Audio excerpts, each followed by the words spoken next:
Hi everybody, Mike Adams, the Health Ranger here. I'm a Rottweiler lover, as you can see here. I love Rottweilers.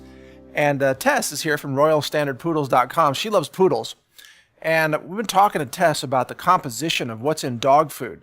And in one of the tests that was conducted by Agilent, that's a manufacturer of some of the equipment that we use here in this laboratory, they found lots of plasticizer chemicals in the dog food. But it turns out you can also accidentally add plasticizers by serving dog food in plastic dishes and containers. And you know about BPA, you know it's a hormone mimicker / disruptor that has implications for breast cancer in humans, but it can also affect the health of your dogs. So we're going to ask Tess what she knows about BPA and dog food containers and serving containers and how that can affect the health of dogs. Hi again, Tess. Hi. All right, so what's this issue of plasticizers and plastic chemicals with dogs?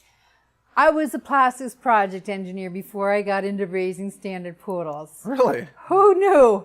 Who knew? Well, being a plastics project engineer, you learned many things. You know, on the market, you can buy plastic containers, and they say, you know, this is made specifically for storing your dog food in. Okay. Oh, right, the large bins? Right. Well, what occurs is if you were to zoom in, you see all the cells that are going to be in that plastic. And if you then take that cell out, you're going to see that that dog food is building up in that cell. Right. Now, year after year of putting your dog food, rancidity, definite problems are developing. You say, my dog seems to be throwing up more. Well, there's so many questions I could ask a consumer when they call me. You know, what kind of dog food? You know, are you using plastic? Use metal containers, or I've never seen a big enough glass container. Wait, so are you saying the plastics are going into the dog food, but also tiny particles of dog food are getting lodged in the plastic and then they're going bad? That's the main problem. Oh. The dog food that's building up in the cells of that plastic becomes rancid and more rancid and more. I mean, tell me honestly, when you washed that bin out last. Right, who washes that? Exactly. So there could be fungi and mold. Exactly. Tons build up, and you keep pouring dog food, fresh bags of dog food, month after month into that container. So totally recommend metal dog food containers. Sometimes your company is going to produce a wonderful bag. Put that bag with the dog food in it inside the container. Oh. Don't empty it totally into that plastic container. And this also goes for those, I've seen automatic feeders where Yes. you load it up and then they dish it out. It needs to be metal. Okay, stainless steel. Stainless steel is wonderful. Wow, that's the way to go. Yeah. Okay, didn't you also, Agilent found some plasticizing chemicals in the dog foods that one of their engineers analyzed working with you on that, right? Is that from the liners inside the cans, or where do you think it's from? You know, I'm trying to make this a simple visual for people to understand. Yes. And when you have plastics and you're pouring, and you know, you can tend to imagine the year after year chipping off of things. If you can imagine your animals eating out of plastic troughs or plastic equipment, they're nibbling, they're chewing that plastic down. That's right. And digesting it. And there's no way that all of that is going to be excreted. That's right. So it builds up in the systems.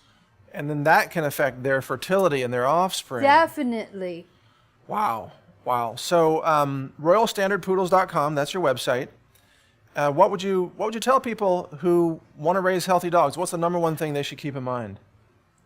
If you can at all, grain-free dog foods. Yet I myself have found one with grains that really works well, but it's organic as well. Feed your pets organic treats that are going to help put fiber back into it. raw organic carrots. I love dried organic banana chips because in hot weather, that's giving them potassium back, and they're easy to carry in the pockets, just like these are. But if I want to munch on one, I can. So your poodles like banana chips? Oh, yeah. Well, some are kind of finicky, but when you get the pack going, they'll say, I'm going to eat it anyway because I don't want them to have it. So, That's true. But most of them love the banana chips. It's a little sweeter. Right. That's great to hear. What about a lot of people are into raw bones and raw meats? Excellent. Excellent. What I was driving home one day, patting myself on the back because a newsreel came on saying what people don't understand are our dogs, our animals, especially dogs, are losing the nutrition coming from raw bones because they need that gristle. They're now lacking all of those things that they're getting from the gristle. So I go to my butcher and I buy raw dog bones. I never ever thought the neatnik that I used to be, I would have a bone graveyard around my place. But in the heat, you have to watch out. I replace them quite often with summer, so that you don't get the salmonella and things going on. You want to be careful. Sure. Older people, you just want to be careful. But I had one customer say, I don't feed them bones anymore because she broke her tooth. I tell them, pull the tooth, let the dog have its raw bones. Dogs need raw bones to make their teeth Keep stronger, their teeth actually. clean. Yeah. I feed my dogs raw chicken eggs because we raise chickens. We have about 50 chickens now, so we're producing all these eggs, and we know they're clean. We don't have a salmonella problem because they come from our farm. So every day, in addition to the organic dog food, they get a raw egg on top of the dog food every day. Excellent. So those are wonderful treats that you can add and help their digestive system. To avoid some of these, some of these things that are coming on from constant dry dog food.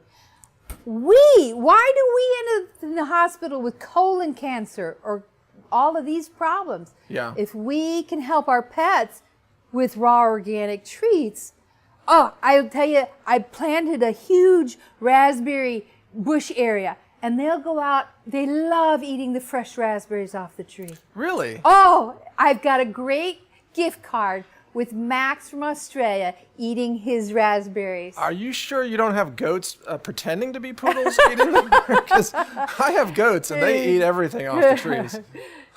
They're poodles. Wonderful. You do have to always watch. There are certain poisonous foods. Grapes are poisonous. Chocolate is toxic. Don't put down cocoa tree mulch. Yes. They will die. Yeah. I'm not kidding. Yeah. I've had customers call me and I query them, well, we put this or that down. Yeah, you have to know the physiology of dogs. It's amazing what we can learn when you just observe, ask questions, read, learn. Well, thank you, Tess. Thank you for sharing these thoughts with us. So welcome. And I hope people just take a look at how they eat, how they're feeding their pets. I know it's not a cheap endeavor, but if we love them and if we want to live a better, healthier life, we can do that. All right, excellent. Thank you, Tess. Click subscribe now to be alerted when I release new videos.